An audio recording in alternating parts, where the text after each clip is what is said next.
বিএনপিকে আমরা গণ অভ্যুত্থানের অংশীদার মনে করি, আমাদের ফ্যাসিবাদ বিরোধী লড়াইয়ের অংশীদার মনে করি।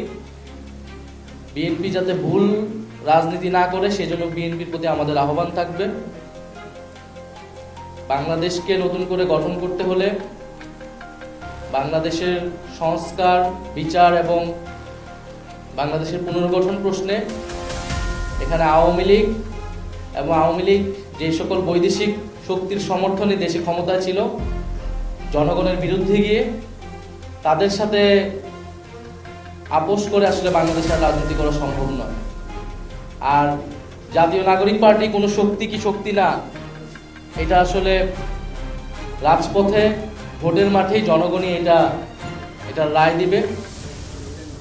আমরা দেখতে পাচ্ছি যে জাতীয় নাগরিক পার্টি যাতে নতুন শক্তি হিসেবে আবির্ভূত হতে না পারে, সেই জন্য কিন্তু চতুর্মুখী আক্রমণের শিকার আমরা হচ্ছি।